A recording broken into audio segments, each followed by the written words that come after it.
na putu vjere.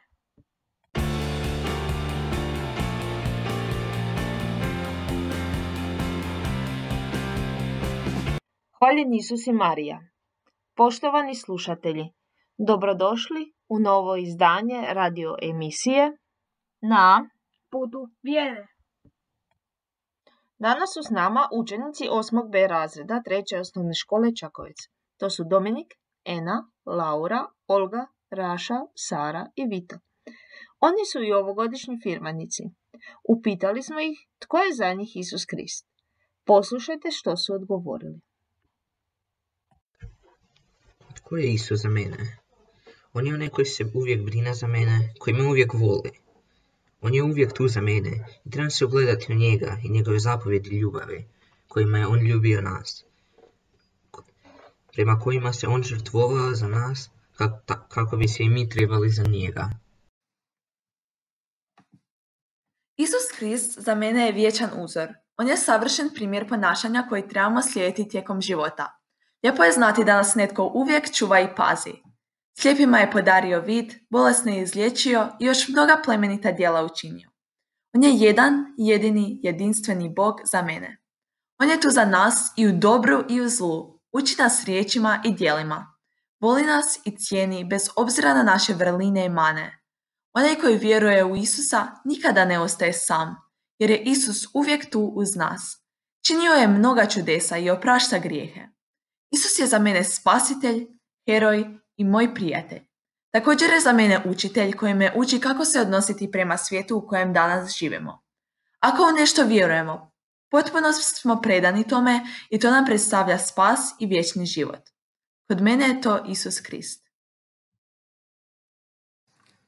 Isus Krist je za mene sin Božji koji se žrtvovao za ljude. On ljubi svakog čovjeka i poziva ljude na dobra djela i ljubav. On je za mene utjeha, osoba od povjerenja i podrške i znam da će me uvijek pokazati pravi put. U njemu prepoznajem Boga i istinskog čovjeka. On je svjetlost koja me vodi kroz život i nikada me neće napustiti. Svima bi nam uzor trebala biti njegova ljubav, dobrota i mir. On je naš najsavršeniji učitelj koji nam pokazuje kako se darivanjem ljubav ne umanjuje, nego umnožava. U njegovoj ljubavi pronalazimo novi život, radost i mir. U njega istinski vjerujem i divim mu se zbog njegovih plemenitih djela. Isus je moj vječan uzor i daje mi osjećaj sigurnosti jer znam da me netko uvijek i zauvijek čuva. Isus Krist je za mene spasitelj, uzor, simbol i potpora. On je simbol mira i dobrote. Trebamo se uzdati u njega. On je naš izvor snage i bez njega ne možemo. On nam daje nadu i vodi nas pravim putem kroz život. Uči nas kako se pravilno ponašati i vjerovati i voljeti. Isus je onaj koji će nam uvijek oprostiti naše grijehe. Mnogo ljudi se obraća Isusu samo kada im ništa ne ide od ruke, ali trebamo mu se obraćati kada nemamo problema. Time mu se zahvaljujemo za sve ono što je on za nas učinio. Isus je naš najvjerniji prijatelj i on nas nikad neće iznevjeriti. Vjera u Isusa za mene predstavlja spas i vječni život. Isus je za mene netko u koga se trebamo ugledati. Primjer svima nama i našim postupcima. Osoba koja je bila savršena i u kojoj bi trebali tražiti svoj uzor. Dobar dan, ja sam napisala par rečenica koje glasam. Isus je za mene veliki prijatelj, onaj koji bude mi uvijek pokazao pravi put, pa čak i ako skrenem s njega, on će me s njega podići i pomoći da se vratim. Isus Krist je svjetlo moga života, pomoću njega i u tami pronalazim svjetlo. On je u svakom čovjeku mali glas koji navodi na dobro. On je sin Božji koji se žrtvovao za ljude. On je za mene onaj kojega volim i u kojeg se pouzdam. On mi pomaže da shvatim kako se nakon svake kiše pojavi sunce. On je naš najsavršeniji učitelj koji nam je dao primjer kako ljubiti svakoga čovjeka. S njime pronalazim novi život, radost i mir. Pomoću njega sam se odlučila za medicinu. On mi pomaže da slijedim taj put i da jednog dana uspijem. Kako se kaže, ako te zanima medicina, to je poziv od Isusa. Nemoj odbiti taj poziv. I ja se time slažem.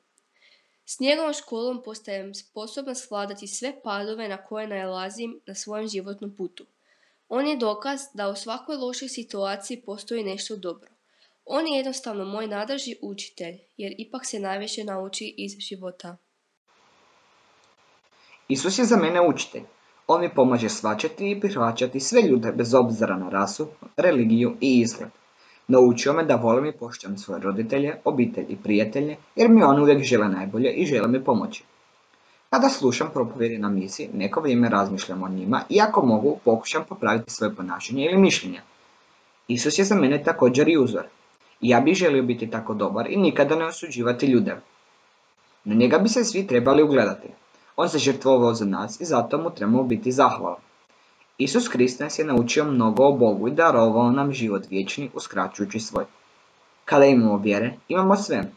Isus u svakom trenutku može promijeniti naše živote, samo ga trebamo slijediti. Zahvaljujemo ovim mladim ljudima što su svoja razmišljanja o Isusu podijelili s nama. Do sljedećeg susreta, lijepi pozdrav!